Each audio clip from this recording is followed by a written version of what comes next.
क्या था राजेंद्र बाबू का रिश्ता महात्मा गांधी के साथ? कैसा था रिश्ता?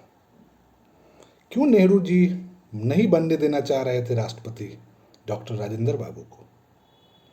क्यों सोमनाथ मंदिर के उद्घाटन समारोह में नहीं जाने देना चाहते थे नेहरू जी? क्यों हिंदू कोड बिल को जल्द पेश करने की इच्छा थी उन्हें? क्यों वल्लभ भाई पटेल के नाम पे झूठ बोला था नेहरू जी ने? और क्या आज के नेता इतना प्यार अपनी मातृभूमि के लिए कर सकते हैं?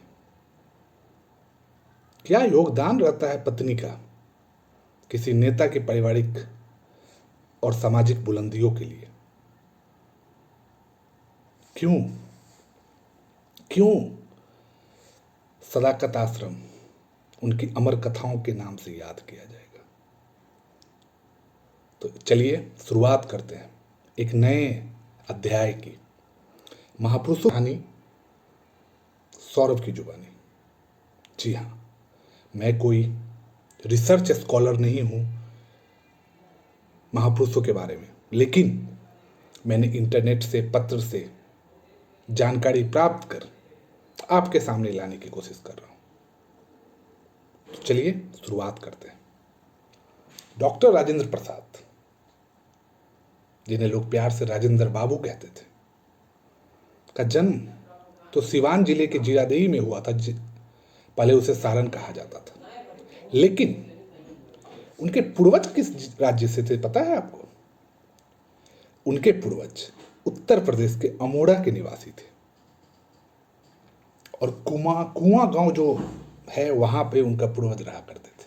लेकिन कुछ पूर्वज बलिया चले गए, और बलिया में मन नहीं लगा तो हमारे बिहार में आ गए और बिहार की धरती को पवित्र कर दिया। जी हाँ, एक संयुक्त परिवार के रूप में इनके पिताजी ने जिम्मेदारी संभाली और जमींदारी का कार्य देखते थे। हथुआ जो निवास था, जो जमींदारी का था। आपको बता दूं कि इनके चाचा के पास कोई पुत्र नहीं था, कोई संतान नहीं था। पुत्र बोलना गलत है। तो उन्होंने बहुत लाड़ प्यार से पाला राजेंद्र बाबू को। आज के समय में आप क्या सोचते हैं कि आपकी प्रारंभिक भाषा कौन सी होगी, जो पहली भाषा आप सीखते हैं? तो आपको जान के आश्चर्यचकित हो जाएंगे आप कि राजेंद्र बाबू की पहली भाषा फारसी थी, और एक मौलवी ने उन्हें सिखाई थी। और राजेंद्र बाबू किसी एक भाषा के जानकार नहीं थे। उन्होंने हिंदी, जिसके लिए उन्होंने अलख जगाया संविधान सभा में, भोजपुरी और कैथी के बारे में हम लोग नहीं जान पाते, और आज कैथी पढ़ने वाले लोग भी कम हैं। अब आप सोचिए कैथी क्या है? कैथी एक ठेठ भोजपुरी भाषा है, और जो राजेंद्र बाबू के पत्र मिले हैं, बहुत सारे पत्र के संकलन के आधार पे कुछ कहानियां गढ़ी गई है, लिखी गई है, बोली गई है उनकी पोती के द्वारा। मैं ये सोर्स ऑफ क्रेडिट जो है, ये मैं उनकी पोती की आत्मकथा जो बुक है उसको भी देता हूँ, जिसमें उन्होंने पत्र का संकलन किया है। और उन्होंने बताया है कि जो ये भाषा थी कैथी, इस भाषा को पढ़ने लिखने वाले लोग आज भी बहुत कम हैं, और वो ठेठ भोजपुरी थी। तो राजेंद्र बाबू का इस कदर प्रेम था। जन्म तिथि, मृत्यु की तिथि इंटरनेट पे आसानी से मिल जाएगी। लेकिन मैं अब उनकी प्रारंभिक शिक्षा पे आता हूँ। उनकी प्रारंभिक शिक्षा जो हुई है छपरा के मैंने आपको बताया कि मौलवी साहब ने फारसी में शुरू की थी। उसके बाद छपरा के जिला स्कूल गए, और बाल्यकाल में ब्याह दिए गए। राजवंशी देवी के रूप में उनको एक धर्मपत्नी मिली, धर्मपरायण धर्मपत्नी, अर्धांगिनी, जिन्होंने उनका साथ नहीं छोड़ा। अब साथ नहीं छोड़ने का मतलब, आज आप किसी रैली में जा रहे होंगे तो आपके घर वाले चिंतित हो जाते हैं, और जिन्होंने स्वाधीनता संग्राम के लिए अपनी नौकरी छोड़ दी, अपना धनोपार्जन का एकमात्र पेशा वकालत छोड़ दिया, जो जेल गए, तो सोचिए कि उनकी पत्नी की मनोदशा कैसी रही होगी। जिन्होंने असहयोग आंदोलन के कारण अपने पुत्र को कलकत्ता विश्वविद्यालय से पढ़ाई छोड़वा के बिहार विद्यापीठ में पढ़ाई करवाया, जिन्होंने खुद सीनेटर के पद से इस्तीफा दे दिया असहयोग आंदोलन में। तो उनके परिवार का क्या रोल रहा होगा। आज हम अपनी तुलना करके देखें कि आपको कितना सहयोग मिलता है आपके परिवार से। जब कर्ज के बोझ में दब गए थे, तब जमनालाल बजाज ने उन्हें समझाया कि कर्ज से मुक्ति कैसे पाते हैं। महात्मा गांधी ने जब चंपारण आंदोलन हुआ, तो मैं पहले प्रारंभिक शिक्षा पे आ जाता हूं कि उनकी प्रारंभिक शिक्षा क्या रही है। तो जब वो छपरा में गए, उसके बाद उन्होंने वहां से कोलकाता विश्वविद्यालय की एंट्रेंस परीक्षा पास की और कोलकाता विश्वविद्यालय में उन्होंने प्रथम स्थान भी प्राप्त हुआ। 1902 में उन्होंने कोलकाता के प्रेसिडेंसी कॉलेज, जो बहुत ही फेमस कॉलेज था, वहाँ पे दाखिला लेने के बाद उनकी प्रतिभा को दो आदमी ने देखा, गोपाल कृष्ण गोखले और बिहार विभूति श्री अनुग्रह नारायण सिन्हा जैसे विद्वानों ने, जिनके नाम पे एन कॉलेज। 1915 में उन्हें स्वर्ण पद के साथ साथ LLM, जो एक लॉ का था विषय का, परीक्षा पास की, डॉक्टरेट की उपाधि भी ली उन्होंने, और उन्होंने भागलपुर में अपने लॉ की प्रैक्टिस शुरू की। Exam is better than examiner वाली कहावत तो आपने सुनी ही होगी। तो ये था उनकी पढ़ाई। हिंदी, उर्दू, फारसी, बंगाली और गुजराती का भी प्रैक्टिकल नॉलेज, और भोजपुरी तो उनकी भाषा रही, का भी नॉलेज था उन्होंने जो LLM किया था और ML की परीक्षा दी थी, उसके लिए उन्होंने हिंदू ग्रंथ का भी अध्ययन किया था, जिससे कि उन्हें संस्कृत ग्रंथ और का ज्ञान हो पाए। और उन्होंने बहुत जैसे पत्र पत्रिकाओं में अपना लेख भी लिखा है, जैसे भारत मित्र, भारतोदय, कमला, ये सब। और अब मैं आपको कुछ उनके बारे में डिटेल्स बताता हूँ। 1912 में अखिल भारतीय साहित्य सम्मेलन में का जो अधिवेशन हुआ था कलकत्ता में, तो जो वहाँ पे एक कार्यकारिणी बनाई जाती थी, स्वागत की कार्यकारिणी, उसके वो प्रधान मंत्री थे, प्रधान स्वागत कार्यकारिणी के प्रधानमंत्री थे। 1920 में जो कार्यकारिणी हुई थी पटना में, उसके भी बनाए गए थे। 1923 में काकीनाडा में जिस कार्यक्रम में वो अध्यक्ष बनाए गए थे, वहाँ पे बीमारी के कारण वो पहुँच ना सके, तो उनका भाषण जमनालाल बजाज ने पढ़ा और ये भाषण बहुत फेमस भी हुआ। फिर उनको बिहार प्रांतीय प्रदेशीय हिंदी साहित्य सम्मेलन, उत्तर प्रदेश हिंदी साहित्य सम्मेलन, सबके सभापति बनाए गए। हिंदी में उनकी एक बुक है, उनकी आत्मकथा, बहुत प्रसिद्ध पुस्तक है। अंग्रेजी में भी उन्होंने बहुत सारी पुस्तक लिखी। अब आपका सवाल होगा कि ये स्वतंत्रता आंदोलन में कैसे है। अभी तो आपने पढ़ाई के बारे में सुना। तो जब गांधी जी चंपारण आंदोलन में आए थे, तो उस समय ये वकालत कर रहे थे भागलपुर में। तो गांधी जी ने पत्र लिखा कि आप आइए और साथ में मिलिए, बात करिए। और जब वो आए तो वो ऐसा आए कि छा गए और गांधी जी के अनन्य मित्र, सखा, भक्त बन गए। और ये बात सरोजिनी नायडू जी ने भी कही। तो 1928 में उन्होंने, जब मैंने आपको बताया भी कि कोलकाता विश्वविद्यालय के सीनेटर का पद छोड़ा, पुत्र को हटाया। 1914 में बिहार में और बंगाल में जो बाढ़ आई थी, उसमें बढ़ चढ़ के हिस्सा लिया। 1934 में तो जब भूकंप आया था, तो राजेंद्र बाबू कारावास में थे और उन्होंने वायसराय, जो लॉर्ड वायसराय हो, तो उससे ज़्यादा धन जुटा के लोगों की सेवा की। सिंध और क्वेटा की भी भूकंप के समय उन्होंने किया था। 2 बार उन्हें 1934 में भारतीय राष्ट्रीय कांग्रेस के मुंबई अधिवेशन में अध्यक्ष भी बनाया गया था। और फिर उन्हें एक कंट्रोवर्सी हुई थी सुभाष चंद्र बोस के साथ, उनकी नहीं हुई थी। एक कांग्रेस की कार्यकारिणी समिति जो वर्किंग कमेटी है और एक कांग्रेस की कार्यकारिणी समिति के बीच में, तो वहां से जब सुभाष बाबू को हटाया गया था, तब राजेंद्र बाबू को, जबकि राजेंद्र बाबू ये पद लेने को तैयार नहीं थे, क्योंकि उन्हें पता था कि ये पद में दिक्कत है, क्योंकि सुभाष बाबू को भी बहुत मानते थे, लेकिन वो हो नहीं पाया। एक रोचक तथ्य बता देता हूँ। 26 जनवरी 1950 को जब संविधान सभा का गठन हो रहा था, उस दिन एक दिन पहले उनकी बहन का निधन हो गया।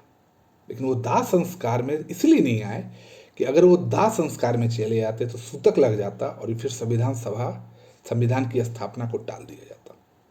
और वो संविधान सभा की स्थापना मतलब 26 जनवरी 1950 का दिन होने के बाद वो अपनी बहन के उसमें उन्हें भारत रत्न दिया गया। हम सब जानते हैं कि वो राष्ट्रपति रहे, लेकिन बहुत कम लोग जानते हैं, जो पढ़ते हैं वो जानते हैं कि जब भारत में पहली सरकार बनी थी 47 में, तब वो भारत के कृषि मंत्री भी रहे थे, खाद्य मंत्री भी रहे थे। तो चलिए एक बार मैं आपको एक कहानी बताता हूँ। गोपाल कृष्ण गोखले, जो उनकी पढ़ाई से बहुत खुश थे, उन्हें सर्वेंट्स ऑफ इंडिया सोसाइटी में शामिल कर लिया।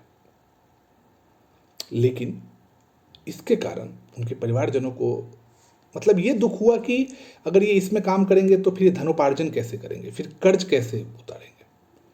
तो पारिवारिक, जो कहते हैं ना कि परिवार का मूल्य नहीं था, तो पारिवारिक मूल्य को समझने के लिए उन्होंने उस सोसाइटी से इस्तीफा भी दे दिया था, और जो एक बहुत बड़ी थी गोपाल कृष्ण गोखले के लिए। और जब उनके भाई की मतलब जो बड़े भाई थे महेंद्र प्रसाद की अकस्मात मृत्यु हुई थी, तो उस कर्ज को उन्होंने बहुत सूझबूझ के साथ हटाया।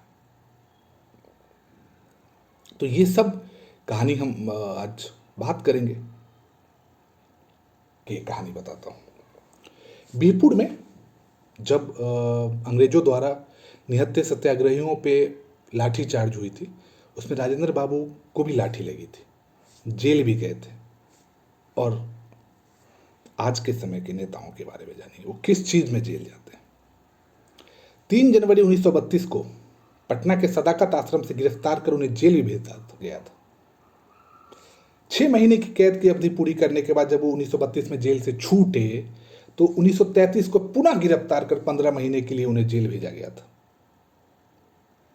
और हजारीबाग जेल भेजा गया था, जहां वो बहुत बीमार थे। उन्हें राजरोग था, राजरोग जिसे कहा जाता था, दमा, अस्थमा। और उनकी स्थिति इतनी चिंताजनक हो गई थी कि उन्हें चिकित्सा के लिए पटना के बड़े अस्पताल में पहरे में रखा गया था। 15 जनवरी 1934 को बिहार में, खासकर उत्तर बिहार में भयंकर भूकंप आया, और इसमें पटना सहित पूरा बिहार तबाह हो गया था। तो सजा से 2 महीने पहले उन्हें रिहा कर दिया गया, और वो बेड पर भी भूकंप पीड़ित की सहायता करते रहे। तो ये सबसे प्रभावित होके भारत के राष्ट्रपिता महात्मा गांधी ने 1934 में बंबई कांग्रेस के अध्यक्ष पद के लिए एक मत से उनका नाम चुना।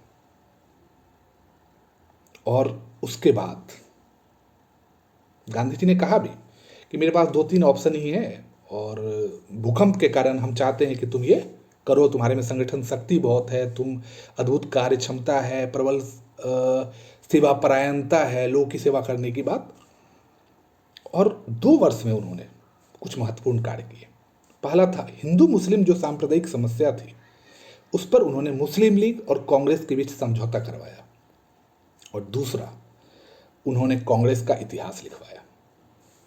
और ये सब आप अगर उनके बुक्स देखेंगे तो आपको उसमें मिल भी जाएगा कि ये सब उन्होंने करवाया था। और इतिहास लिखवाने के साथ साथ उन्होंने इतिहास को बहुत सारी लैंग्वेज, हिंदी, मराठी, कन्नड़, तेलुगु, उर्दू में अनुवाद भी करवाया कि लोगों तक ही पहुंचे कि कांग्रेस का इतिहास क्या है। 1939 में उनका और सुभाष चंद्र बोस का जो हुआ था उसके बारे में उन्होंने बताया कि त्रिपुरी कांग्रेस के अध्यक्ष जो है वो सुभाष बाबू को चुना गया था, लेकिन कांग्रेस नेता चाह नहीं रहे थे। और कांग्रेस वर्किंग कमेटी और इन दोनों के बीच में इत्तेफाक ये था कि वो उनकी एक दूसरे की बात को मानना नहीं है। इसके लिए एक कमेटी बनाई गई और सुभाष बाबू को हटा दिया गया। अब हटाने से पहले सुभाष बाबू ने आंदोलन कर दिया, तो राजेंद्र बाबू ने उन्हें चिट्ठी भी लिखी कि सुभाष बाबू ऐसा मत करिए। लेकिन एज ए कांग्रेस प्रेसिडेंट होने के कारण उस समय राजेंद्र बाबू को, सुभाष बाबू को हटाना पड़ा, लेकिन उन्हें बहुत मानते थे। ये कोई नहीं बोल सकता कि मतलब जो अनुशासनात्मक कार्रवाई है उन्होंने लिखा भी और उन्होंने बोला भी है कि मतलब ये बहुत ही अच्छे आदमी है, लेकिन अब एक पार्टी संगठन में आप रहेंगे तो ये आपको करना भी पड़ेगा। बातों में राजेंद्र बाबू बहुत दृढ़ अडिग रहते थे। उनका कहना था कि हिंदी जो भाषा है या हिंदुस्तानी ही भारतीय की राष्ट्रभाषा होनी चाहिए, और उन्होंने कहा भी कि संविधान सभा इनमें से ही किसी एक के पक्ष में निर्णय लेगी। और उन्होंने बोला भी 1949 में प्रधानमंत्री को चिट्ठी लिखते हुए कि संपूर्ण देश में एक भाषा को विकसित करिए और अंग्रेजी को प्रशासनिक के लिए एक अलग तरीके से तैयार कीजिए, और इसके लिए उन्होंने कमेटी को नियुक्त करने की भी सलाह दी। आपको पता है कि हमारी अपनी जो भाषा है उसका अंग्रेजी ड्राफ्ट का हिंदी अनुवाद भी उन्होंने किया था। और एक चीज मैं आपको बताऊंगा,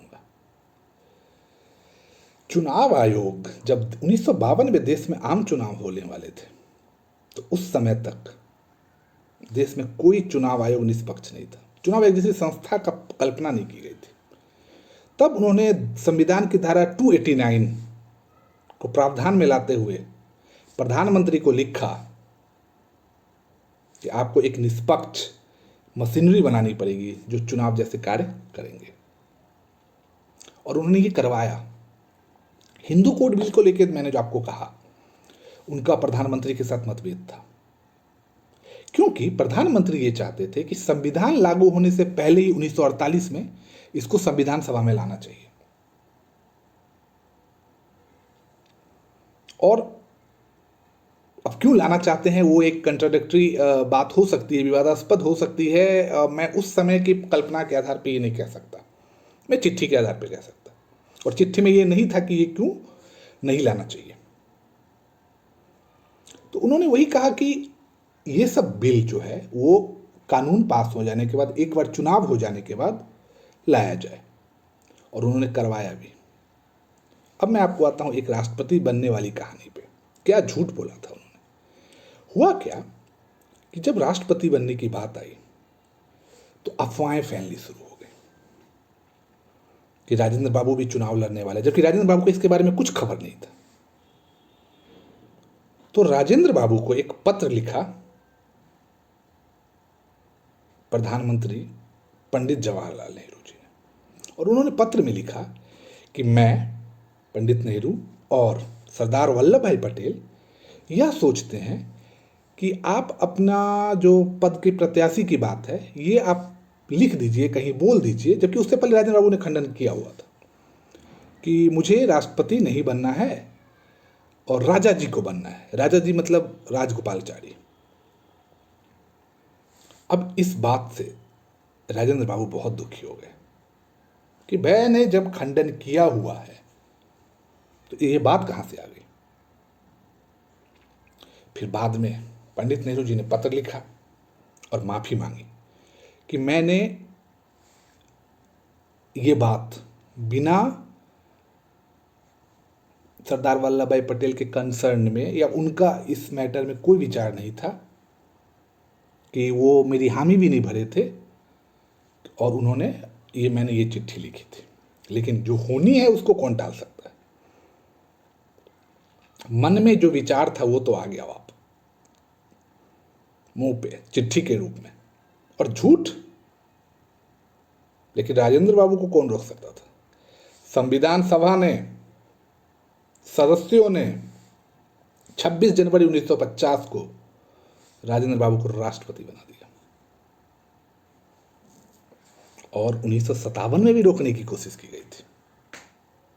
लेकिन जो लोगों के विरोध के कारण परिस्थितियों के सामने बाध्य होकर पुनः उन्हीं के नाम का प्रस्ताव पेश करना पड़ा। 12 वर्षों से अधिक समय तक राजेंद्र बाबू देश के सर्वोच्च पद पर बने रहे। रह सकते हैं क्या कोई और, या रह सके क्या। तो ये था उनका एक कंट्राडिक्शन कि लोग क्यों नहीं चाहते थे। सोमनाथ प्रकरण क्या था। हुआ ये था कि आप सबको पता है, हम सब इतिहास पढ़ते हैं कि महमूद गजनवी ने सोमनाथ को कितनी बार तोड़ा 10वीं शताब्दी में, नष्ट कर दिया। तो जब जूनागढ़ का विलय करवाया सरदार वल्लभ भाई पटेल ने, तो मंदिर के खंडर को देख के बहुत दुखी हो गए और उन्होंने कहा कि हाथ में समुद्र जल लेके उन्होंने कल्पना की कि मतलब मैं इसका जीर्णोद्धार करवाऊंगा। फिर बात आई कि किसके पैसों से? सरकारी पैसों से। तो गांधी जी ने कहा कि इसका जीर्णोद्धार सरकारी धन से नहीं बल्कि जनता द्वारा दिए हुए राशि से होना चाहिए। तैयार हो गया, सोमनाथ ट्रस्ट बनाया गया। केंद्रीय मंत्री थे उस समय कन्हैयालाल मुंशी जी, उन्हें इस ट्रस्ट का अध्यक्ष बनाया गया। सलाहकार समिति बनाई गई। निर्माण पूरा होने का रखा गया एक समय, और सरदार वल्लभ भाई पटेल जी जिन्होंने इसकी शुरुआत की थी, गंगा जल की मतलब जल की आहुति लेके समुद्र जल की, उनके हाथों उद्घाटन होने वाला था। परंतु काल को कौन संभालेगा? उस समय सरदार वल्लभ भाई पटेल जी का निधन हो गया।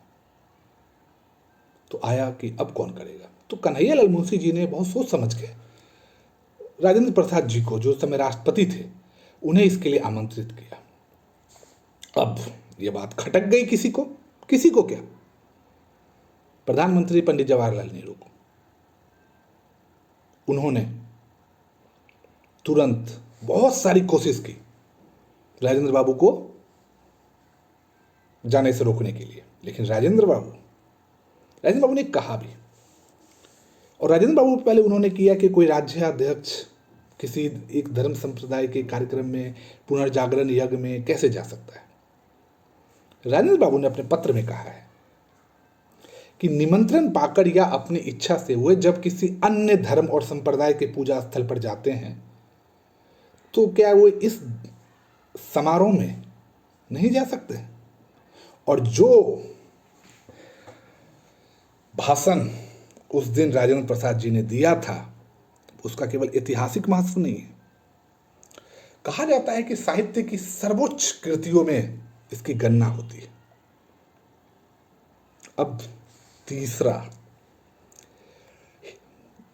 नेहरू जी चाहते थे कि 1948 में हिंदू कोड बिल आ जाए, और राजेंद्र बाबू के हस्ताक्षर से ये कोड बिल आ सकता था।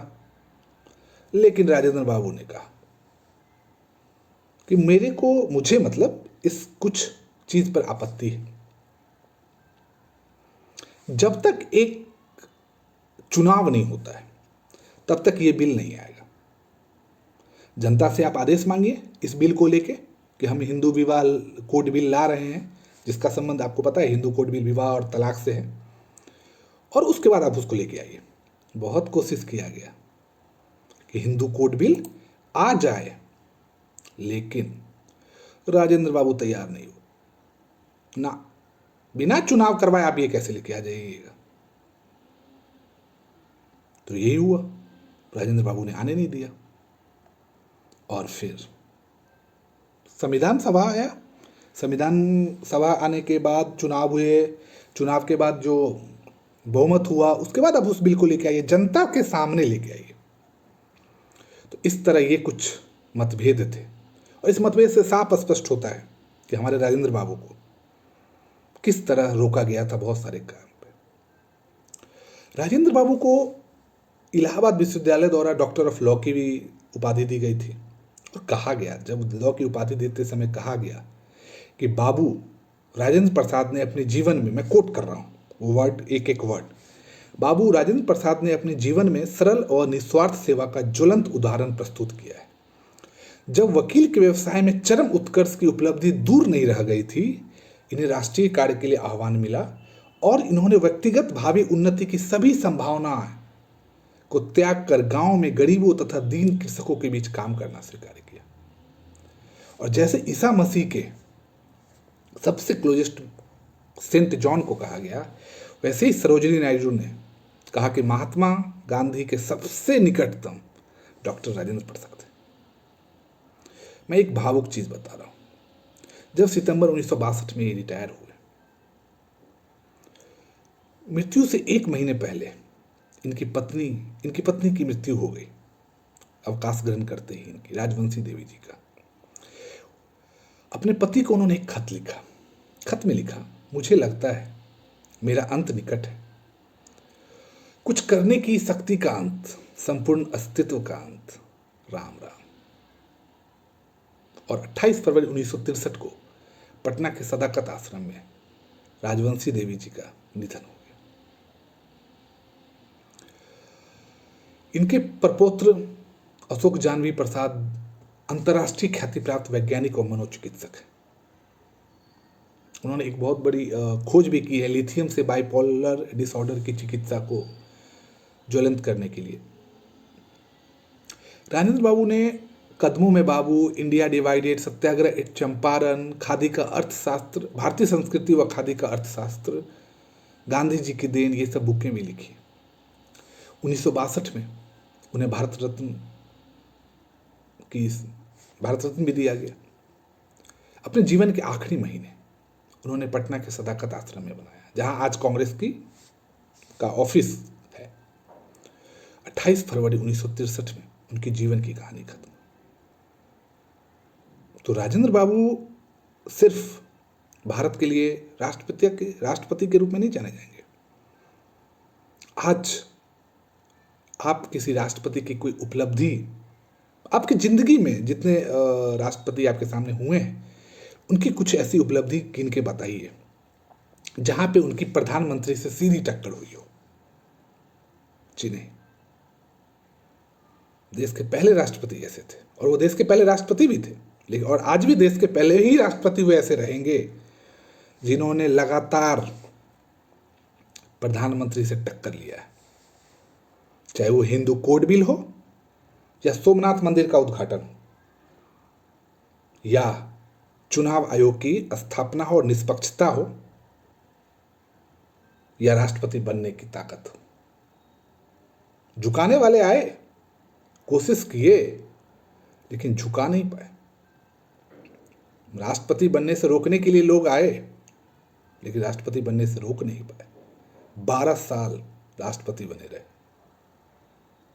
जेल भी गए, पूरे जीवन के कार्यकाल में 4 साल जेल में रहे, लाठियां भी खाई। है कितने उदाहरण लाठियां खाने वाले। सुभाष बाबू को उन्होंने हटाया भी, लेकिन सुभाष बाबू के बारे में उन्होंने कहा भी कि एक ऑर्गेनाइजेशन से दूरी होने के कारण, और उन्होंने पहले भी आगाह किया कि देखिए, अगर आप ये आंदोलन कांग्रेस पार्टी के विरुद्ध बंद नहीं करेंगे तो हमें आपको हटाना पड़ेगा। वो उस समय भी बनना नहीं चाहते थे, लेकिन